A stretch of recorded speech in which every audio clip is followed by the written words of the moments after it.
नमस्कार दोस्तों, मैं शुक्रिया यादव।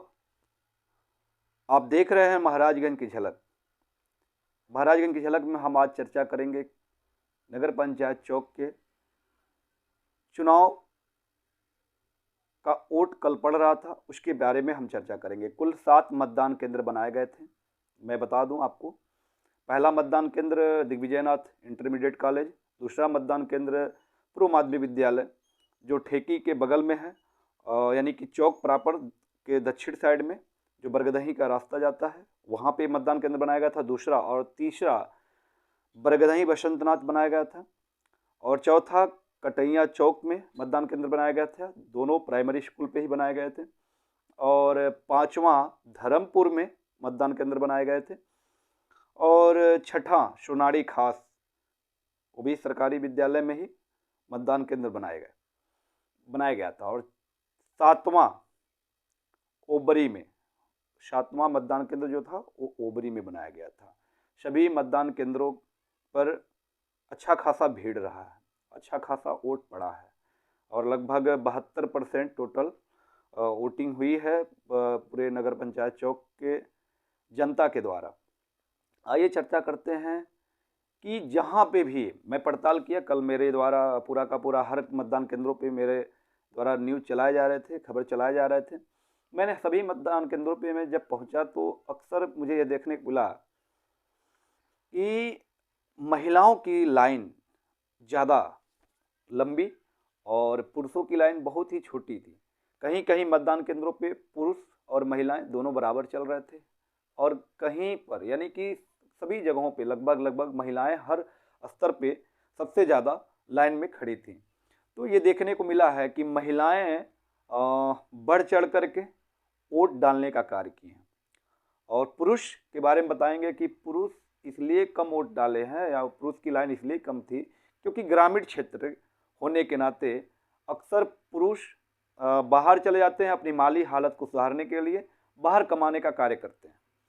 और हर गांव में यह सिस्टम है। ग्रामीण क्षेत्र होने के नाते ये तो माननीय मुख्यमंत्री जी का, माननीय योगी जी का जो है सौगात है कि नगर पंचायत का दर्जा मिल गया चौक को। और बाकी जो ग्राम सभाएं जुड़ी हैं, आप उसमें भी जान सकते हैं कि पहले वो गांव हुआ करते थे, जैसे बरदही बसंतनाथ है, ओबरी है, धर्मपुर है, सोनाड़ी खास है, ऐसे कई बहुत सारे ऐसे गाँवों को उसमें जोड़ दिया गया। तो ये तो बहुत बड़ा गिफ्ट है कि नगर पंचायत का दर्जा उनको मिला है, लेकिन है ग्रामीण क्षेत्र ही। तो ग्रामीण क्षेत्र होने के नाते हर गांव से 20, 25, 50 की संख्या में लोग बाहर कंपनी में कमाने का कार्य करते हैं। और बहुत भी ऐसा देखने को मिलता है कि 10-15 हर गांव में मिल जाएंगे कि जो विदेश में रहते हैं अपना माली हालत सुधारने के लिए और कमाने के लिए, अपने परिवार को सुदृढ़ बनाने के लिए। इसलिए पुरुषों की संख्या कम रही है हर बूथ केंद्रों पे। और पोलिंग भी जो है पुरुषों का कम रहा है, वोट डालने में संख्या कम रही है। मैं हर मतदान केंद्र पे आंकड़ा निकाला, पीठासीन अधिकारी के द्वारा मुझे जानकारी मिली कि 100 की संख्या में अंतर है, 150 की संख्या का अंतर है पुरुष और महिला के बीच में। मैं ये बता दूं कि कहीं कहीं पे मतदान केंद्रों पे 80% महिलाओं ने वोटिंग किया है।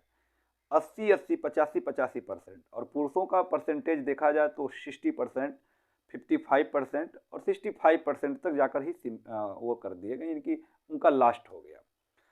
लेकिन महिलाओं ने ये जिम्मेदारी को ठानते हुए बड़ी उत्साहित होकर के, बड़े खुशी से एक साथ, कि पहली बार यह चुनाव हो रहा है उनके नगर पंचायत का, तो गांव से हटकर उनका चुनाव होता है, तो ये खुशी था और बढ़ चढ़ करके उन्होंने हिस्सा लिया और वोट डालने का कार्य किया। मैं ये बता दूं कि अपने दर्शकों को महिलाएं ही निर्धारित करेंगी, महिलाएं जिधर अपना वोट डाली होंगी, गुटबंदी बना करके, महिलाओं में जानते ही हैं कि आप लोग एकता होता है, तो जिधर महिलाएं आकर्षित हुई होंगी, जिधर महिलाएं वोटिंग की होंगी, निश्चित तौर पे उनका जीत पक्का है।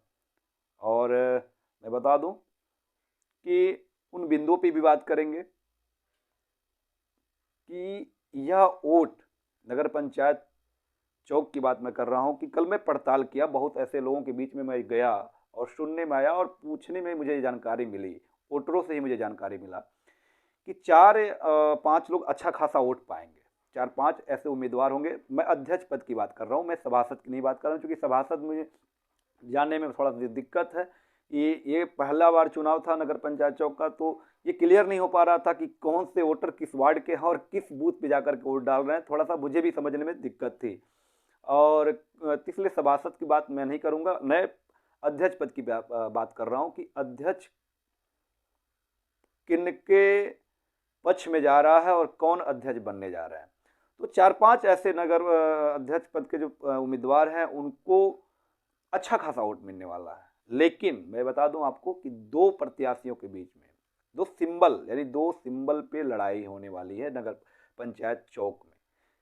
चौक की जनता दो सिंबल पे अपना वोट ज़्यादा की है, लेकिन एक निर्दल प्रत्याशी भी हैं और एक और निर्दल प्रत्याशी है, वो भी टक्कर में है, लड़ाई में है, फाइट में है, वो भी वोट अपनी तरफ खींचने का कार्य कर रहे हैं। लेकिन एक बात ध्यान में रहे हैं, बहुजन समाज पार्टी भी वो भी अपना वोट खींचने का कार्य कर रही है। लेकिन दो सिंबल, यानी कि जो महत्वपूर्ण सिंबल आप जानते होंगे कि भाजपा और सपा के सिंबल पे बहुत जबरदस्त टक्कर होने वाली है। और मैं चर्चा इसलिए कर रहा हूं कि भाजपा क्यों फाइट में रहेगी, मैं आपको बता दूं। भाजपा इसलिए फाइट में रहेगी कि भाजपा ने दर्जा दिलाया है चौक को नगर पंचायत का, और हमको लग रहा है कि नगर पंचायत का दर्जा मिलते ही सभी लोग, मतलब कि आप जान सकते हैं कि बहुत ज़्यादा संख्या में करीब 5,000, लगभग 5,000 आवास आए हुए हैं और शहर जैसी फीलिंग वहाँ पे होने वाली है, शहर जैसी सुख सुविधा वहाँ पे मिलने वाली है। तो आम जनता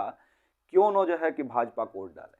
अगर यह विकास के मामले में देखा जाए, तो विकास के मुद्दे को देखा जाए, तो उनके जेहन में आता है कि अगर हमारा नगर पंचायत चौक विकास के मामले में रफ्तार पकड़ चुका है, तो अगर वहाँ की जनता ये सोच करके वोट डाली होगी तो भाजपा की पक्की जीत होगी, निश्चित है। लेकिन यहाँ पे मैं ब्रेक लेता हूँ। यदि इन सबसे हट करके जातिवाद, पार्टीवाद अगर हावी हो जाएगा, तो निश्चित रूप से भाजपा से सपा बीच बना लेगी। क्यों? क्योंकि जो कैंडिडेट हैं, सपा के जो कैंडिडेट हैं वो अनुसूचित वर्ग के हैं और वो भारतीय हैं। मैं बता दूंगा कि वो भारतीय हैं, और भारतीय समाज के लोग अगर इकट्ठा होकर के बहुजन को न वोट दे करके सपा को वोट दे दिया, तो निश्चित रूप से सपा टक्कर में आएगी। निर्दल भी अपना वोट खींच रहे हैं, निर्दल भी टक्कर में रहेंगे, बहुजन भी अपना वोट खींचेगी। लेकिन मैं दो कैंडिडेट की बात मैं कर रहा हूं, सपा और भाजपा निश्चित रूप से चौक में लड़ाई लड़ेगी। ये आपको 13 तारीख को भी देखने को मिलेगा। अगर पार्टीवाद, जैसे अगर इन पार्टी से उठ करके कि हमको जो है साइकिल से कुछ ऐसा होता है कि साइकिल के जो पार्टी के लोग होते हैं, अक्सर देखा जाता है कि लोग कहते हैं कि मुस्लिम समुदाय के लोग साइकिल पे वोट डाल सकते हैं, यादव समाज के लोग साइकिल पे वोट डाल सकते हैं। लेकिन मैं यहाँ पे ब्रेक लूँगा। मैं बता दूं आपको, मैं अपने दर्शकों को बता दूं कि यादव समाज भी पार्टी की पार्टी को न देखते हुए वह पार्टी से उठ करके भाजपा को वोट डालने का कार्य किया। यहाँ तक कि मैं कई जगह पे बूथ केंद्रों पे मैं गया तो यादव समाज के लोग एजेंट बने हुए थे भाजपा के। मैं खासतौर से मैं बता दूं कि ओबरी में बता दूं, मुझे भाजपा के एजेंट यादव समाज के लोग मिले, कटैया चौक में यादव समाज के लोग मिले। मैं चौक प्रॉपर में बता दूं कि यादव समाज के लोग बहुत मिले। यानी कि कोई ज़रूरी नहीं है कि यादव सिर्फ साइकिल को ही वोट दिया होगा, ऐसा नहीं है। यादव समाज के भी लोग उठ करके भाजपा को वोट डालने का कार्य किए हैं। यहाँ तक कि ये भी मैं बता दूं कि मुस्लिम समुदाय के भी लोग भाजपा को ही वोट डाले हैं, वोट डालने का कार्य किए हैं। मैं सबके बारे में नहीं बता सकता हूँ कि सभी लोग मुस्लिम समुदाय को लोग वोट डाले होंगे, लेकिन मैं कुछ की बात कर रहा हूँ और कुछ यादव समाज की भी बात मैं कर रहा हूँ। तो ये लोग जो है अगर विकास के मुद्दे पे वोट डालने का कार्य किए हैं, तो निश्चित रूप से भाजपा का सीट निकलेगा। लेकिन अगर यही आंकड़ा फेल तब हो जा रहा है जब ये लोग अपना जाति देख करके, अपना पार्टी का देख करके, और अपने बगल का, पड़ोसी का और अपना स्थानीय देख करके वोट डाले होंगे। तो निश्चित रूप से दो लोगों के बीच में फाइट होने वाली है। दो निर्दल प्रत्याशी हैं, वो भी फाइट में रहेंगे। बहुजन समाज पार्टी भी टक्कर देने का कार्य करेगी। लेकिन यह सब देखने के लिए आपको 13 तारीख का इंतजार करना पड़ेगा, और किसके भाग्य में है, किसकी तकदीर में है, यह आपको 13 तारीख को ही पता चलेगा। निश्चित रूप से जिसका भाग्य में होगा वह पहली बार इतिहास रचने जा रहा है और अपने नगर पंचायत चौक का अध्यक्ष की कुर्सी पर बैठने वाला है। और ये सब चीज़ें 13 तारीख को देखने को मिलेगी। चौक की जनता क्या की है, वास्तव में महिलाएं सैल्यूट की पात्र हैं कि वो अपने घरों से निकल करके बड़ी उत्साहित होकर के बढ़ चढ़ करके उन्होंने 80-80, 85-85% अपने बूथ केंद्रों पे वोट डालने का कार्य की। पुरुष की संख्या बिल्कुल नदारद रही, लेकिन कम रही, लेकिन उसका भी कारण है कि पुरुष वर्ग के लोग कमाते हैं, बाहर जाते हैं, इसलिए उनकी संख्या कम रही है। महिलाएं घर पे रहती हैं, इसलिए उन्होंने वोट डाला है। लेकिन महिलाएं जिधर मुड़ी होंगी उधर बिल्कुल जो है उनका जीत क्लियर है, जीत पक्का है। और महिलाओं के ऊपर डिपेंड करता है, क्योंकि और अंतर भी अब मैं बता दूं, अध्यक्ष पद का जो चुनाव है, यानी अध्यक्ष का जो वोटिंग जिस दिन काउंटिंग की जाएगी, बहुत मामूली अंतर रहेगा, मामूली अंतर रहेगा, बहुत मामूली, यानी टक्कर पे रहेंगे लोग, मामूली अंतर रहेगा, वो आपको देखने को मिलेगा। यदि आप मेरे फेसबुक पेज पे इस वीडियो को देख रहे हैं या वीडियो आपको अच्छा लगा तो मेरे फेसबुक पेज को फॉलो कर दें। यदि आप मेरे यूट्यूब चैनल पे आप इस वीडियो को देख रहे हैं तो अभी तक आप मेरे यूट्यूब चैनल को नहीं सब्सक्राइब किए हैं तो प्लीज़ यूट्यूब चैनल को मेरे सब्सक्राइब कर दें। आपका बहुत बहुत सहयोग रहेगा।